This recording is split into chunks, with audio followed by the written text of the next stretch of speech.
Buy the biggest home you can afford. Buy the smallest home. Save money. These are all things that come up when you're getting ready to buy a home, but how do you know what size is right for you? After this conversation, you'll know how much size really means to you and what size is right for you. My name is Andrew Finney, your real estate geek. If you need help finding a top agent where you live, or if you simply want to drop me a line to say hello, my contact info is below. If you're new here, please go ahead and subscribe to this channel now, like this video, and tap the bell icon to get notified of the next one. Thank you. Okay, team, let's take a closer look at this because a lot of times people get confused in the process of choosing size, especially when it's their first home. Sometimes they have family members or friends that are saying, buy the most home that you can realistically afford because it's a better deal. Here's the thing, the trade-off to a bigger home, even if you can afford it up front, is higher monthly bills. Bigger homes, bigger bills. Kind of common sense, right? Smaller homes, smaller bills. So we got to figure out what is the right size for you. So there's 7 questions to consider, and you might want to grab a notepad. I'll wait for a couple of moments while you do.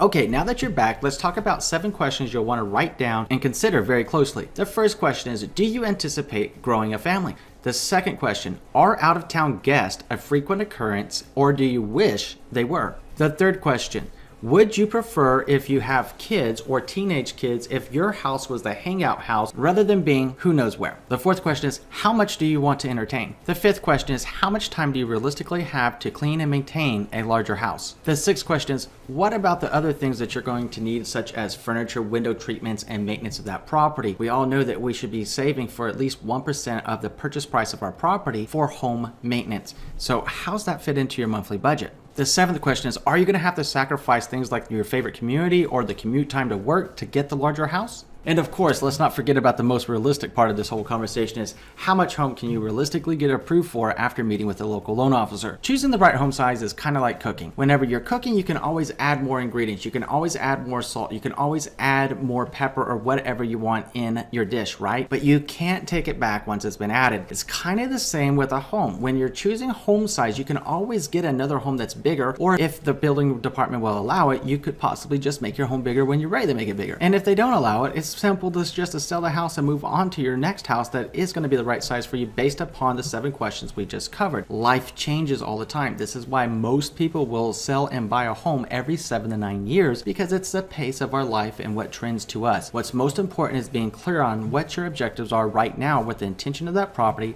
how long do you plan on living there, and what size do you need based upon your future plans. Is this a home that you're planning on growing into? Is this a home that you just need for yourself or maybe just another significant other? What are your plans? Be clear about them and think about them closely before you buy your next home. Just remember that getting a house that's too big for you right now also comes with bills that are probably going to be too big too. So it's important to be clear that a bigger house equals bigger bills, a smaller house equals smaller bills. Now you might be sacrificing some comfort with a smaller house, whereas with the bigger house, it might be like too much, right? So maybe there's a Goldilocks house. No one size fits all. In practice, I've seen a lot of people make decisions based upon what was most important to them in their future plans. I always ask these 7 questions of people before they get ready to buy a home to help them determine their ideal home size and balance it with the reality of how much loan pre-approval they got from their local loan officer. And here's the thing, when I ask people, how long do you plan on living in this house realistically, it's interesting because some people say, I want this to be my forever home. And that's a very sexy idea, and one could only hope that our life plays out that way for us. At the same time, the reality is, again, statistically, most of us will move every 7 to 9 years. I share this information with them and ask them about their plans. And if they're a couple, I ask them, do you plan on adopting kids or having kids? And they say, well, maybe not. If it happens, it happens. Only to find out later, 2-3 years down the road, they're calling me about selling their property because they just had a couple more kids. Now, when they're single and they purchase the property, maybe they're just thinking about what they're doing in their current lifestyle, not necessarily thinking about the future. So sometimes they'll buy a smaller home that's more comfortable for them, that gives them their own space, gives them their own freedom, and they know when the right significant other comes into their life, they'll be able to get another house. And they might be able to just rent out that first home as an income producing property for them moving forward. What really matters here is your lifestyle and your choices, and being clear on what's most important to you, first of all, with buying a house, and secondly, being real with yourself about how much you want to live and budget for your home. At the end of the day, please don't be a house broke. Consider very closely how much it's going to cost to maintain that property and be real with yourself. When you really consider your lifestyle and you get your priorities in line, you'll figure out what's most important to you. As you figure out what's most important to you, then you'll have the answer, what size is right for you. Now let's talk about what your ideal home price is, or even how to find your ideal home in these other great conversations. If you haven't already done so, go ahead and tap that subscribe icon now and share this video with your friends.